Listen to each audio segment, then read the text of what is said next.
এই যে এখনকার ইংলিশ টয়লেট, এই ইংলিশ টয়লেটে বসে নবীর মতো ইস্তেঞ্জা করা যায় না। যাবে? ওলামায়ে কেরামকে জিজ্ঞাসা করেন, নবী সাল্লাল্লাহু আলাইহি ওয়াসাল্লাম বাম পায়ে ভর দিয়ে ইস্তেঞ্জা করতেন। কোন পায়ে? এখন বসেন ইংলিশের উপরে, বাম পায়ে কেমনে বসবেন? সম্ভব? ওই যে আমি বলি, এটা মজা করে বলি, কষ্ট থেকেও বলি, একদম বৈশ্বিক পলিটিক্যাল সিস্টেম থেকে শুরু করে বাথরুমের টয়লেট পর্যন্ত সবকিছুই চলছে পশ্চিমা আদর্শ। এখন সবকিছু, এভরিথিং এভরিথিং, একদম বাথরুমের কমোড পর্যন্ত। এখন তো কমোড উঠাই দিছে, এখন সামনে একটা বালতি রেখে দেয় গামলার মতো, এখানেই পেশাব করতে হবে। দেখেন নাই মনে হয় আপনারা, দেখবেন অচিরে এগুলো আসতেছে সামনে, দাঁড়ায় দাঁড়ায় বসার কোনো সুযোগ নাই। আর সবগুলো মাপ সমান। কারো হাইট যদি 6 ফুট, কারো 5 ফুট হয়, তখন কি হবে? অ্যাডজাস্ট করতে হবে ধরে ধরে তখন, নাকি? যুবকরা বুঝতে পারছে, তখন কাউকে লম্বা হতে হবে, কাউকে খাটো হতে হবে, মাপ তো সমান। আর সবার মাপ যদি সমান না হয়, এখন কি হবে? আল্লাহ পাক বোঝার তৌফিক দান। এগুলো শয়তানি না বলেন? শয়তানি না বলেন?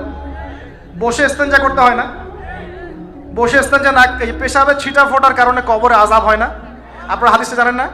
নবীজি একটা কবরের পাশ দিয়ে যাচ্ছেন, তিনি থেমে গেলেন, থেমে গিয়ে বলছেন, এই কবর দুটোতে আযাব হচ্ছে। কি হচ্ছে? কবরের আযাব। তিনি জানলেন কেমন করে? আল্লাহ পাক তাকে জানিয়েছেন, আল্লাহ পাক তাকে খবর দিয়েছেন, এই কবর দুটো কি হচ্ছে? আযাব। নবীজি বলছেন, এই কবর দুটোতে বড় কোনো পাপের কারণে আযাব হচ্ছে না। সাহাবীরা বলছেন, তাহলে কি কারণে হচ্ছে ইয়া রাসূলুল্লাহ? তিনি বলছেন, একজন পেশাব পায়খানা করে, পেশাব করে, স্পেশালি পেশাব করে এই ছিটা ফোটা থেকে সে সতর্ক থাকতো না। পেশাব করে, ওই যে বলেন আমাদের ছেলেরা, প্যান্ট খারাপ ভাই, নামাজে যেতে পারবো না। নামাজে ডাকলে বলে, ভাই প্যান্ট নষ্ট। তোমরা ভালো করে হাদিসটা শোনো, এই ব্যক্তি বড় কোনো পাপ করে নাই, সে পেশাব করার পরে পবিত্র হতো না, মানে এর ছিটা ফোটা থেকে সাবধান থাকতো না, এই কারণে কবরে আযাব দেওয়া হচ্ছে। বলেন নাউজুবিল্লাহ। অন্য হাদিসে নবীজি বলেন, বেশিরভাগ কবরের শাস্তি পেশাবের ছিটা ফোটার কারণে হয়ে থাকে। আস্তাগফিরুল্লাহ, বলেন নাউজুবিল্লাহ। এই টয়লেটগুলোর মধ্যে পেশাবের ছিটা ফোটা লাগে না? নাপাকি লাগে না? এগুলো শয়তানি না বলেন? আরেকটা হচ্ছে, আরেকটা কবর, সেই কবরে তিনি বলছেন, এই কবরে আযাব দেওয়া হচ্ছে, এই ব্যক্তি চগলখুরি করতো। কি করতো? চগলখুরি, মানে একজনের কথা আরেকজনকে লাগাইতো, আরেকজনের কথা আরেকজনকে লাগাইতো। এই কাজ করে না এখন সমাজের মানুষ? এই কাজ কিছু ফেসবুক আর ইউটিউবারও করো তোমরা। একজনের ভিডিও আরেকজনের পাশে লাগাই দাও, আরেকজনেরটা আরেকজনের লাগাই দাও, এই করে উম্মার মধ্যে বিভক্তি সৃষ্টি করতেছো। কিছু কিছু কারণে, এইসব কারণেও রেস্ট্রিকশন দিতে হয়েছে আমাদেরকে, কিছু মনে করবেন না। কারণ আমরা দেখেছি এর গুড সাইড যেমন আছে, ব্যাড সাইড আরো বেশি আছে। এটাকে নিয়মতান্ত্রিকভাবে ইউজ করতে না পারলে ফিতনা বাড়তে থাকবে। আল্লাহ পাক আমাদেরকে বোঝার তৌফিক দান করুন। প্রিয় ভাইয়েরা, প্রতিটা কাজ কার সুন্নত মতো করবো আমরা ইনশাআল্লাহ। এখন শুধু কি আমরা এই চেহারা, সুরত, ইস্তেঞ্জা, খাওয়া দাওয়া এগুলোই নবীর মতো করে করব, নাকি আমাদের ব্যবসা, সমাজ, পরিবার, ইবাদত সবই করব? এই জায়গায় সমস্যা। সমস্যা কি? আমরা মাশাআল্লাহ দাড়ি টুপি রাখতে রাজি আছি, কিন্তু ব্যবসায়িক জীবনে হারাম ছাড়তে রাজি নাই, অর্থনৈতিক জীবনে সুদ ছাড়তে রাজি নাই, ঘুষ দুর্নীতি ছাড়তে রাজি নাই। আল্লাহ আমাদেরকে ছাড়ার তৌফিক দান করুন। আল্লাহ পাক আমাদেরকে পরিপূর্ণভাবে নবীর সুন্নত পালন করার তৌফিক দান করুন। 1 নাম্বার আল্লাহর ভালোবাসা পাওয়ার মাধ্যম তাওহীদ, 2 নাম্বার নবীর সুন্নত, 3 নাম্বার বেশি থেকে বেশি কোরআন তেলাওয়াত করা। কি করা? আমার সাথে বলেন, বেশি বেশি কি করা? কোরআন তেলাওয়াত করা। কেন? কারণ কোরআন হচ্ছে আল্লাহর কালাম। কোরআন 3টা বললাম। 4 নাম্বার বেশি থেকে বেশি আল্লাহর জিকির করা। কি করা ভাই? চলতে ফিরতে, উঠতে বসতে অলওয়েজ সুবহানাল্লাহ, আলহামদুলিল্লাহ, লা ইলাহা ইল্লাল্লাহ, আল্লাহু আকবার, লা হাওলা ওয়ালা কুওয়াতা ইল্লা বিল্লাহ, এগুলো চলতে থাকবে। ঠিক আছে ইনশাআল্লাহ? চলতে ফিরতে পড়বেন, আল্লাহুম্মা সাল্লি আলা মুহাম্মদ, আল্লাহুম্মা বারিক আলা মুহাম্মদ। ঠিক আছে? হাসবি আল্লাহ ওয়া নি'মাল ওয়াকিল, রাদিতু বিল্লাহি রাব্বান ওয়া বিল ইসলামি দীনান ওয়া বি মুহাম্মাদিন নাবিয়্যা। যত জিকির আজকার আছে চলতে ফিরতে অলওয়েজ পড়তে থাকবেন। লা ইলাহা ইল্লাল্লাহ ওয়াহদাহু লা শারীকা লাহু, লাহুল মুলক ওয়া লাহুল হামদ ওয়া হুয়া আলা কুল্লি শাইইন কাদির।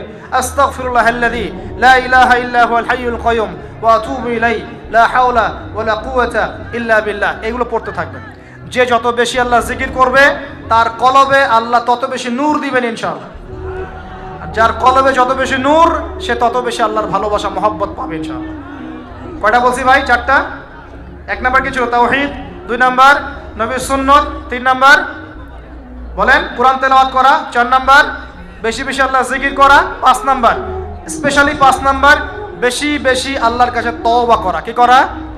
যে আল্লাহর কাছে তওবা করে, আল্লাহ তাকে মহব্বত করেন। আলহামদুলিল্লাহ।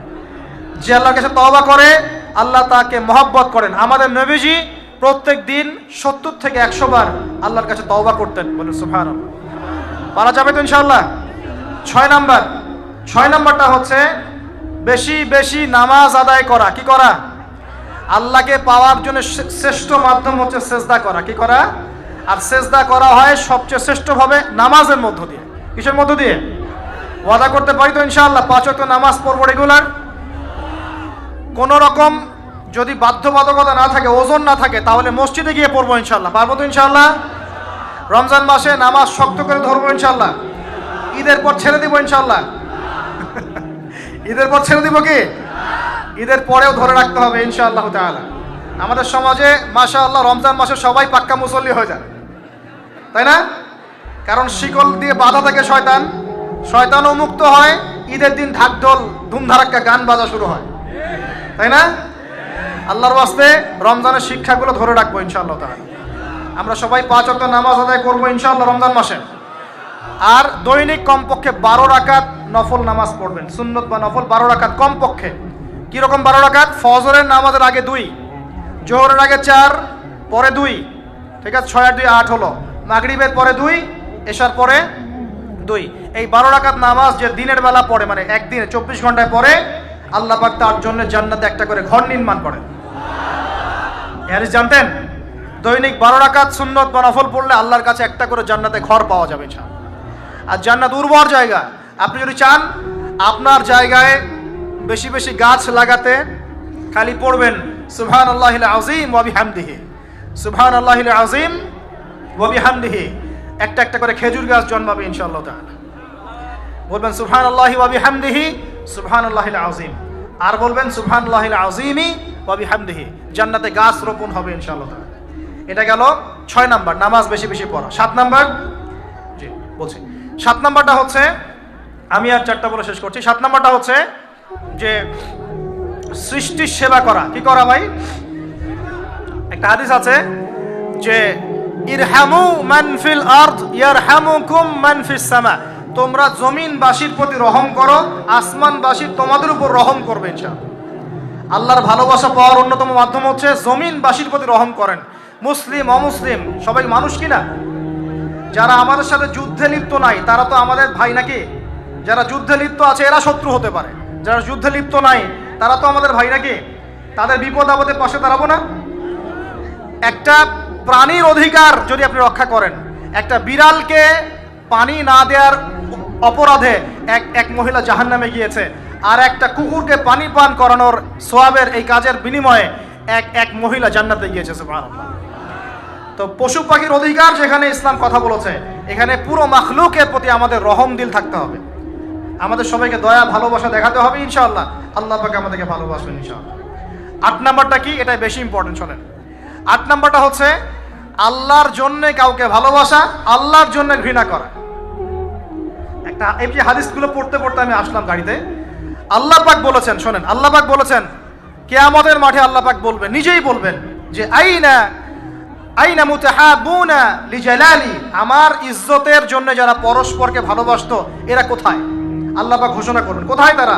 যারা আমার জন্য পরস্পরকে ভালোবাসতো। আল্লাহ বলবেন আলিয়াউমা, আজকে, আজিল্লুহুম, আমি ওদেরকে ছায়া দিব, ফি জিল্লি, আমার আরশের ছায়ায়। বলেন সুবহানাল্লাহ। ইয়াউমা লা জিল্লা ইল্লা জিল্লি, যেদিন আমার এই আরশের ছায়া ছাড়া অন্য কোনো ছায়া থাকবে না। মানে কিয়ামতের মাঠে আল্লাহর আরশের ছায়ায় ছায়া পাবে কারা? যারা পরস্পরকে আল্লাহর জন্য ভালোবাসতো। আলহামদুলিল্লাহ। এই যে আমরা এখানে আছি, আমরা কি একে অপরকে আল্লাহর জন্য ভালোবাসি না? আমি কি আপনাদেরকে চিনি? আপনারা কি আমাকে চিনেন? এই যে আপনারা আলেমন আমাদেরকে ভালোবাসেন, ইসলামকে ভালোবাসেন, কিসের জন্য বাসেন? আল্লাহর জন্য। এই আল্লাহর জন্য যারা পরস্পরকে মহব্বত করে, আল্লাহ পাক তাদেরকে আরশের ছায়ায় ছায়া দিবেন ইনশাআল্লাহ। আরো একটা নেকি আছে, বলবো? শোনেন, আরেকটা হাদিসে আসছে কিয়ামতের মাঠে স্পেশাল কিছু মিম্বর থাকবে। মিম্বর চিনেন? যেখানে দাঁড়ায় ইমাম সাহেব খুতবা দেয়, এরকম মিম্বর থাকবে। এই মিম্বরগুলো হবে নূরের মিম্বর। কিসের? নূর মানে কি? আলো, আলো, আলো, নূরের মিম্বর থাকবে। ওই কিয়ামতের মাঠে কি আলো থাকবে? এমনিতে মাঠটা তো অন্ধকার। ওই অন্ধকার মাঠে নূরের মিম্বর আল্লাহ পাক দিবেন কাদেরকে? যারা পরস্পরকে এই আল্লাহর জন্য মহব্বত করত।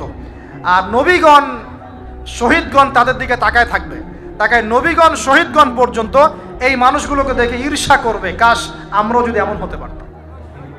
চিন্তা করেন, আল্লাহর জন্য পরস্পর মহব্বতকারীদেরকে আল্লাহ পাক এমন সম্মান দিবেন যেটা দেখে নবীগণ পর্যন্ত ঈর্ষা করতে থাকবে। তাহলে আমরা কি আল্লাহর জন্য পরস্পরকে মহব্বত করতে পারি কিনা? এটা হলো 8-9 নাম্বার, আল্লাহর জন্যই ঘৃণা করতে হবে। আল্লাহর জন্য ঘৃণা কেমন? যেমন কেউ ইসলামকে পছন্দ করে না, কটূক্তি করে, ইসলামের এইটা ভালো না ওইটা ভালো না, ইসলামের সাথে দুশ্মনী করে ভিতর থেকে বাইরে থেকে, আপনি ওদেরকে ভালোবাসতে পারবেন না। যদি আল্লাহর দুশ্মনদের সাথে আপনার ভালোবাসা থাকে তাহলে আপনিও আল্লাহর দুশ্মনের কাতারে অন্তর্ভুক্ত হয়ে যাবেন। এখন বলেন দেখি, সারা বিশ্বে ইসলামের দুশ্মন কারা? বলেন। গায়রিল মাগদুবি আলাইহিম ওয়ালাদ-দাল্লিন। মাগদুব কারা, দল্লিন কারা? এটা তো অনেকেই জানে না।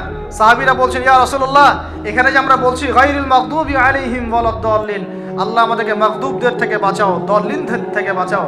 মাগদুব আর দল্লিন কারা ইয়া রাসূলুল্লাহ? নবীজি বলছেন, আল মাগদুব, মাগদুব হচ্ছে হুমুল ইহুদি, ইহুদিরা হচ্ছে মাগদুব যাদের উপর আল্লাহর গজব পড়েছে। আর দল্লিন হুমুন নাসারা, নাসারারা হচ্ছে দল্লিন কারণ তারা আল্লাহ পাকে সন্তান সাব্যস্ত করেছে। ঈসা আলাইহিস সালামকে আল্লাহ সন্তান বলেছে, বলেন।